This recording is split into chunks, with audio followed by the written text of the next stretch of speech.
Selamat siang Pak, perkenalkan nama saya Jessica Simanjuntak dengan NIM 12311515126. Saya berasal dari BK Reguler A 2023. Di sini saya akan menjelaskan pengantar pendidikan Pancasila. A. Pengertian mata kuliah pendidikan Pancasila dan revitalisasinya. Mata kuliah Pancasila merupakan proses pembelajaran dengan menggunakan pendekatan knowledge, attitude, dan skill mahasiswa sebagai calon pemimpin bangsa dalam membangun jiwa profesionalitasnya sesuai dengan program studinya masing-masing dengan melibatkan nilai-nilai Pancasila sebagai kaidah penuntun atau guiding principle sehingga menjadi warga negara yang baik atau good citizenship. Rogers menyatakan bahwa pendekatan student-centered learning merupakan hasil dari transisi perpindahan kekuatan dalam proses pembelajaran dari kekuatan dosen sebagai pakar menjadi kekuatan mahasiswa sebagai pembelajar. B. Dinamika dan tantangan pendidikan Pancasila. Di dalam dinamika dan tantangan pendidikan Pancasila ini dibagi menjadi dua bagian. Yang pertama itu dinamika pendidikan Pancasila. Pada tanggal 1 Juli 1947 diterbitkan sebuah buku yang berisi pidato Bung Karno tentang lahirnya Pancasila. Buku tersebut disertai kata pengantar dari Dr. K.R.T. Rajiman Wediyodiningrat yang sebagaimana diketahui sebelumnya beliau menjadi Kaijo atau Ketua Dokuritsu Junbi Tio Sakai atau Badan Penyelidik Usaha Persiapan Kemerdekaan. Perubahan yang signifikan dalam metode pemberdayaan atau pendidikan Pancasila adalah setelah dekret presiden pada tanggal 5 Juli 1959. Pada 1960 diterbitkan pula buku oleh Departemen P dan K dengan judul Manusia dan Masyarakat Baru Indonesia atau Civics. Buku tersebut diterbitkan dengan maksud membentuk manusia Indonesia baru yang patriotik melalui pendidikan. Dirjen Dikti mengeluarkan kebijakan yang memperkokoh keberadaan dan menyempurnakan penyelenggaraan mata kuliah pendidikan Pancasila, yaitu yang pertama, SK Dirjen Dikti nomor 232 Undang 2000 tentang pedoman penyusunan kurikulum pendidikan tinggi. Yang kedua, SK Dirjen Dikti nomor 265 Dikti 2000 tentang penyempurnaan kurikulum inti mata kuliah pengembangan kepribadian atau MKPK. Dan yang ketiga, SK Dirjen Dikti nomor 38 Dikti Cap 2000 tentang rambu-rambu pelaksanaan kelompok mata kuliah pengembangan kepribadian di perguruan tinggi. 2. Tantangan pendidikan Pancasila. Abdul Ghani menyatakan bahwa Pancasila adalah leitmotif dan leitsar, dorongan pokok dan bintang penunjuk jalan. Tanpa adanya leitmotif dan leitsar Pancasila, kekuasaan negara akan menyeleweng. C. Pentingnya mata kuliah pendidikan Pancasila. Menurut Ali Ibrahim Akbar 2000 menjelaskan bahwa ternyata kesuksesan seseorang tidak hanyalah ditentukan semata-mata oleh pengetahuan dan kemampuan teknis atau hard skill saja, tetapi lebih oleh pengetahuan mengelola diri dari orang lain atau soft skill. Hal ini membuktikan bahwa kesuksesan seseorang lebih ditentukan oleh kemampuan manage self daripada kemampuan knowledge, dan juga sebagai isyarat bahwa mutu pendidikan karakter seperti Pancasila mampu meningkatkan mutu dan kualitas pendidikan di masa yang akan datang. Maka dari itu, peranan pendidikan Pancasila sangatlah penting. Dengan adanya pendidikan Pancasila, diharapkan bisa menjadi motor perbaikan, sekaligus pembentukan karakter generasi pemuda yang tidak hanya unggul tetapi juga berakhlak mulia. D. Landasan dan dasar-dasar pemikiran pendidikan Pancasila. Di dalam landasan dan dasar-dasar pemikiran pendidikan Pancasila ini dibagi menjadi 4 bagian, yaitu yang pertama dasar historis. Dalam hidup berbangsa dan bernegara, dewasa ini terutama dalam masa reformasi, bangsa Indonesia sebagai bangsa harus memiliki visi serta pandangan hidup yang kuat agar tidak terombang-ambing di tengah-tengah masyarakat internasional. Dengan kata lain, bangsa Indonesia harus memiliki nasionalisme serta kebangsaan yang kuat. Hal ini dapat terlaksana bukan melalui suatu kekuasaan atau hegemoni ideologi, melainkan suatu kesadaran berbangsa dan bernegara yang berakar pada sejarah bangsa. Secara historis, bahwa nilai-nilai yang terkandung dalam setiap nilai Pancasila sebelum dirumuskan dan disahkan menjadi dasar negara Indonesia, secara objektif historis telah dimiliki oleh bangsa Indonesia sendiri. Perkataan Pancasila dapat ditemui dalam Negara Kertagama karangan Empu Prapanca, yaitu Yatnang Gekwani Pancasila Kertasengkarabi Sekarama, yang dimana artinya itu raja menjalankan dengan setia kelima pantangan atau Pancasila itu, begitu pula upacara-upacara ibadat dan penobatan-penobatan. Darmo Diharjo menjelaskan bahwa setelah kerajaan Majapahit runtuh dan agama Islam sudah mulai tersebar, sisa-sisa ajaran moral tersebut atau Pancasila masih ditemukan dalam masyarakat Jawa dalam bentuk 5 larangan sama dengan Malima, yaitu Mateni artinya larangan untuk membunuh. Kedua, maling artinya larangan untuk mencuri. Ketiga, madon artinya larangan untuk berzina. Keempat, mabok, madat artinya larangan untuk meminum minuman keras atau menghisap candu. Dan yang kelima, yaitu main, artinya larangan untuk berjudi. 2. Dasar filosofis. Pertentangan ideologi ini telah menimbulkan perang dingin yang dampaknya terasa di seluruh dunia. Namun, para pendiri negara Republik Indonesia mampu melepaskan diri dari tarikan-tarikan dua kutub ideologi dunia tersebut dengan merumuskan pandangan dasar atau filosofis Grundslag pada sebuah konsep filosofis yang bernama Pancasila. 3. Dasar sosiokultural. Kebinekaan atau pluralitas masyarakat bangsa Indonesia yang tinggi, di mana agama, ras, politik, etnik, bahasa, tradisi budaya penuh perbedaan, menyebabkan ideologi Pancasila bisa diterima sebagai ideologi pemersatu. Bangsa Indonesia yang plural secara sosiologis membutuhkan ideologi pemersatu Pancasila. Oleh karena itu, nilai-nilai Pancasila perlu dilestarikan dari generasi ke generasi untuk menjaga keutuhan masyarakat bangsa. Pelestarian nilai-nilai Pancasila dilakukan khususnya lewat proses pendidikan formal, karena lewat pendidikan berbagai butir nilai Pancasila tersebut disemaikan dan dikembangkan secara terencana dan terpadu. Perwatakan asli atau corak hidup bangsa Indonesia bila disimpulkan adalah yang pertama komunal, kedua kekeluargaan, ketiga kerjasama, keempat sabar, kelima percaya pada zat mutlak. Perwatakan itu selanjutnya berkembang menjadi yang pertama semangat gotong royong, kedua kekeluargaan, C. ketuhanan, keempat kerakyatan, kelima kemanusiaan, keenam keadilan, ketujuh keramah tamah, dan kedelapan Bhinneka Tunggal Ika. Selanjutnya berkembang lagi menjadi yang pertama keadilan, kedua kerakyatan, ketiga kebangsaan, keempat kemanusiaan, dan kelima ketuhanan. 4. Dasar yuridis. Para penyusun peraturan perundang-undangan atau legal drafter di lembaga-lembaga legislatif, eksekutif, dan yudikatif dari tingkat pusat hingga daerah adalah orang-orang yang bertugas melaksanakan penjabaran nilai dasar Pancasila menjadi nilai-nilai instrumental.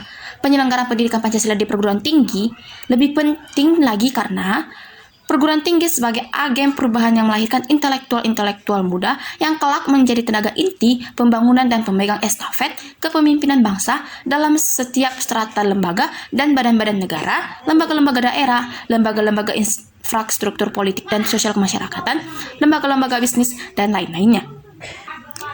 Kerangka konseptual pendidikan Pancasila.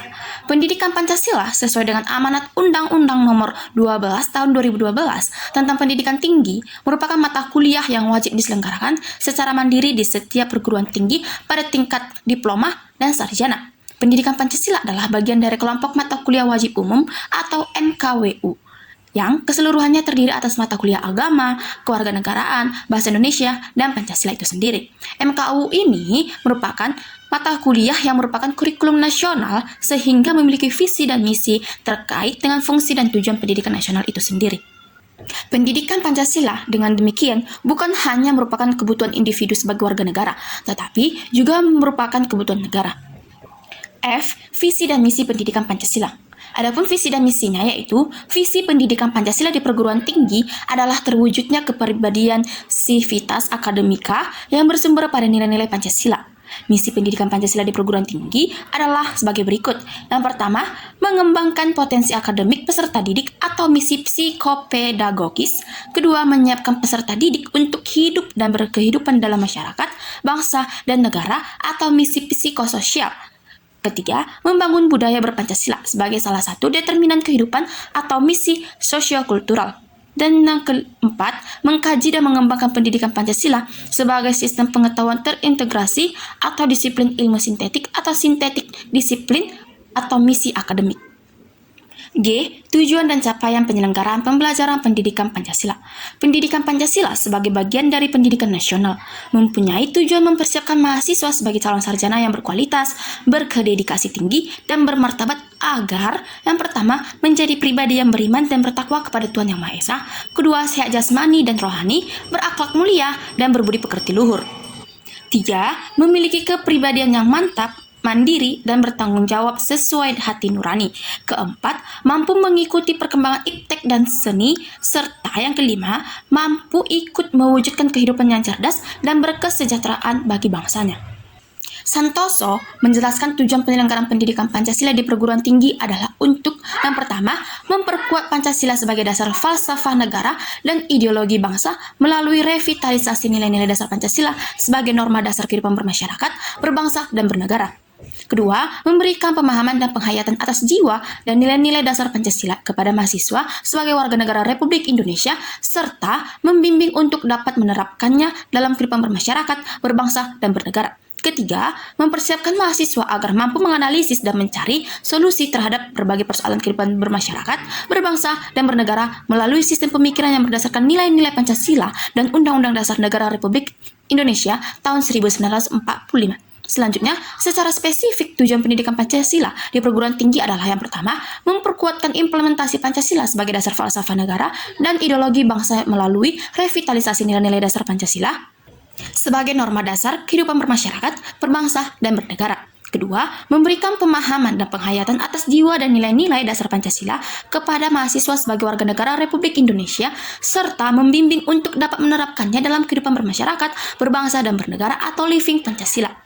Ketiga, mempersiapkan mahasiswa agar mampu menganalisis dan memberikan solusi terhadap berbagai persoalan kehidupan bermasyarakat, berbangsa, dan bernegara melalui sistem pemikiran yang berdasarkan nilai-nilai Pancasila dan Undang-Undang Dasar Negara Republik Indonesia tahun 1945. Yang keempat, membentuk sikap mental mahasiswa yang mampu mengapresiasikan nilai-nilai ketuhanan, kemanusiaan, kecintaan pada tanah air, dan kesatuan bangsa, serta penguatan masyarakat madani yang demokratis, berkeadilan, dan bermartabat berlandaskan Pancasila untuk mampu berinteraksi dengan dinamika internal dan eksternal bangsa Indonesia. Dan yang kelima, atau yang terakhir, membentuk sikap mental mahasiswa yang mampu mengapresiasikan nilai-nilai ketuhanan, kemanusiaan, kecintaan pada tanah air, dan kesatuan bangsa, serta penguatan masyarakat madani yang demokratis, berkeadilan, dan bermartabat berlandaskan Pancasila untuk mampu berinteraksi dengan dinamika internal dan eksternal masyarakat bangsa Indonesia. H. Menggali sumber historis, sosiologis, yuridis, dan politik pendidikan Pancasila. Dari segi objek material, pengayaan materi atau substansi mata kuliah pendidikan Pancasila dapat dikembangkan melalui beberapa pendekatan, diantaranya pendekatan historis, sosiologis, dan politik. Yang pertama, saya akan menjelaskan sumber historis pendidikan Pancasila. Sejarah mempunyai fungsi penting dalam membangun kehidupan bangsa dengan lebih bijaksana di masa depan. Hal tersebut sejalan dengan ungkapan seorang filsuf Yunani yang bernama Cicero yang mengungkapkan Historia Vitae Magistra yang bermakna sejarah memberikan kearifan. Pengertian lain dari istilah tersebut yang sudah menjadi pendapat umum atau common sense adalah sejarah merupakan guru kehidupan. Yang kedua, sumber sosiologis pendidikan Pancasila.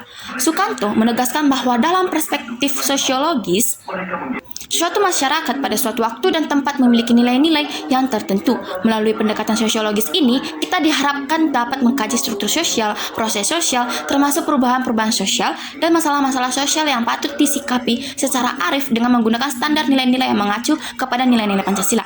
Ketiga, sumber yuridis pendidikan Pancasila. Negara Republik Indonesia adalah negara hukum atau right state. Dan salah satu cirinya atau istilah yang bernuansa bersinonim yaitu pemerintahan berdasarkan hukum atau rule of law. Pendekatan yuridis merupakan salah satu pendekatan utama dalam pengembangan atau pengayaan materi mata kuliah pendidikan Pancasila. Urgensi pendidikan yuridis ini adalah dalam rangka menegakkan undang-undang atau law enforcement yang merupakan salah satu kewajiban negara yang penting. Yang keempat, sumber politik pendidikan Pancasila. Salah satu sumber pengayaan materi pendidikan Pancasila adalah berasal dari fenomena kehidupan politik bangsa Indonesia. Tujuannya agar kita mampu mendiagnosa dan mampu memformulasikan saran-saran tertentu tentang upaya usaha mewujudkan kehidupan politik yang ideal sesuai dengan nilai-nilai Pancasila. I. Ruang lingkup materi, KI, KD, mata kuliah pendidikan Pancasila.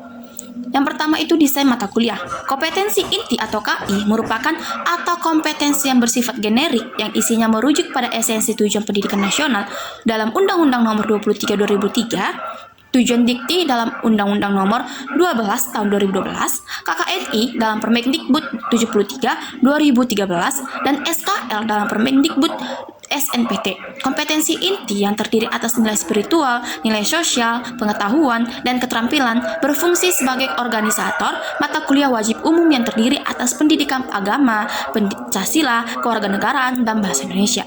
Kompetensi dasar bersifat spesifik yang isinya mendeskripsikan kemampuan terkait substansi mata kuliah. Dalam hal ini, mata kuliah pendidikan Pancasila sebagai salah satu dari 4 elemen mata kuliah wajib umum. Dalam konteks KKNI, kompetensi dasar sepadan dengan konsep dan posisi capaian pembelajaran. Sekian yang dapat saya jelaskan, saya ucapkan terima kasih.